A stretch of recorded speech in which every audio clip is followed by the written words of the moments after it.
आज बात करेंगे टाइप्स ऑफ म्यूचुअल फंड की, जो कि कैटेगरी बेस्ड है। और मैं आज आपको सबसे स्पेशल कैटेगरी बताऊंगा जो कि ज्यादा इंपॉर्टेंट है, बेस्ड ऑन एसेट क्लास। अगर आपको वेल्थ क्रिएट करनी है तो ये वाली कैटेगरी सबसे बेस्ट है, जो आज आपको एक्सप्लेन करेंगे।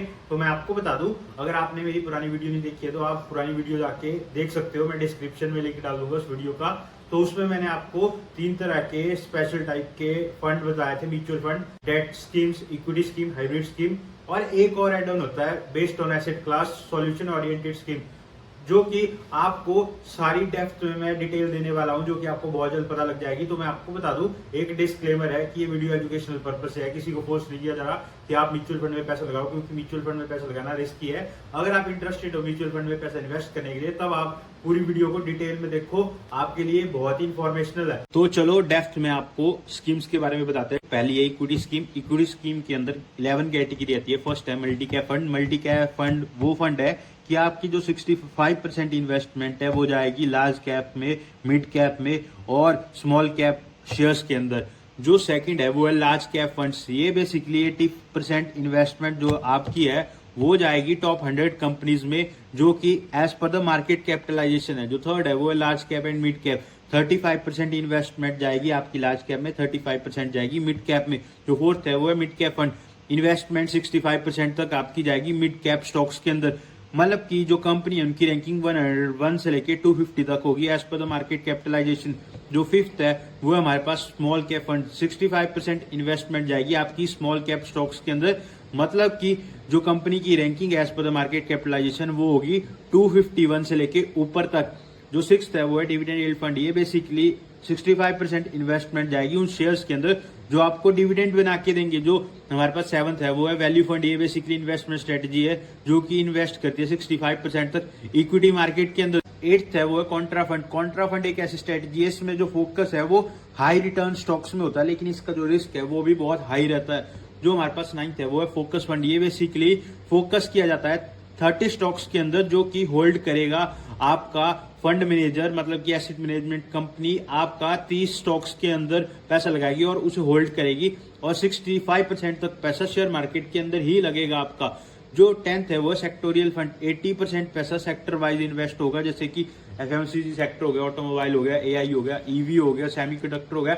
वैसे अलग अलग सेक्टर्स होते हैं जहां आपका पैसा इन्वेस्ट होता है। जो लास्ट है, मतलब कि 11th ही है इक्विटी लिंक्ड सेविंग स्कीम। ये बेसिकली टैक्स सेविंग स्कीम है जो कि फोकस करती है आपका जो 80% पैसा है वो शेयर मार्केट में लगेगा, लेकिन 3 साल तक लॉक होगा, और आपका जो पैसा बनेगा वो टैक्स सेविंग पर्पज से बनेगा कि आपको ज्यादा टैक्स ना देना पड़े। तो इसलिए इक्विटी लिंक सेविंग स्कीम को एसेट मैनेजमेंट कंपनी ऑफर करती है, अगर आपको टैक्स भी बचाना है। जो अगली स्कीम है वो है डेट स्कीम। डेट स्कीम्स के अंदर 16 कैटेगरी आती है। पहली है ओवरनाइट फंड्स। बेसिकली आपका जो पैसा है वो एक दिन के अंदर ही मैच्योर कर दिया जाएगा लगा के शेयर मार्केट के अंदर। जो सेकंड है वो है लिक्विड फंड। ये बेसिकली आपका जो पैसा है वो शेयर मार्केट के अंदर लगाया जाएगा, लेकिन 91 डेज के अंदर ही ये पैसा निकाल दिया जाएगा शेयर मार्केट से।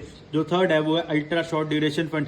बेसिकली आपका जो पैसा है वो इंस्ट्रूमेंट में लगेगा, जैसे कि बॉन्ड्स में, गवर्नमेंट सिक्योरिटीज में, लेकिन 3 से 6 महीने के अंदर ये पैसा निकाल दिया जाएगा। जो फोर्थ है वो है लो ड्यूरेशन फंड। पोर्टफोलियो आपका बनेगा 6 से 12 महीने के लिए, इसलिए इसे लो ड्यूरेशन फंड बोलते हैं। जो फिफ्थ है वो है मनी मार्केट फंड।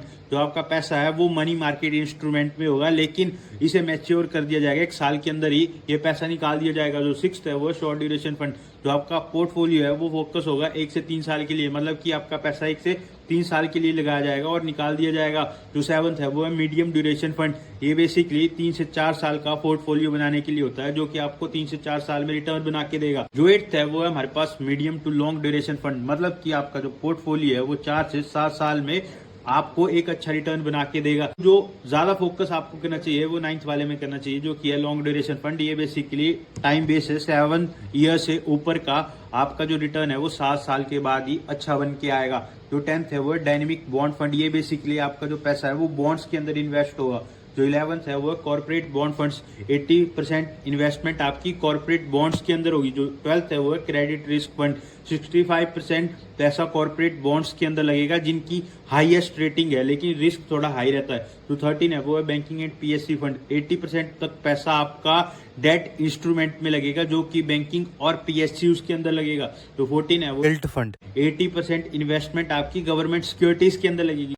जो 15 है वो है guild fund with 10 year constant duration. Basically आपका जो पैसा है वो गवर्नमेंट सिक्योरिटीज के अंदर इन्वेस्ट किया जाएगा और मैच्योर होगा 10 साल में। जो 16 है वो है फ्लोटर फंड। ये बेसिकली 65% इन्वेस्टमेंट होगी फ्लोटिंग रेट इंस्ट्रूमेंट में, मतलब कि जो उतार चढ़ाव के साथ काम करते हैं। तो अब बात करते हैं हाइब्रिड स्कीम्स की। हाइब्रिड स्कीम्स के अंदर लगभग 7 कैटेगरी आती है। जो पहली है वो है कंजर्वेटिव हाइब्रिड फंड। बेसिकली 10% से लेकर 25% तक पैसा इन्वेस्ट होगा शेयर मार्केट के अंदर, 75% से 90% डेट स्कीम्स के अंदर।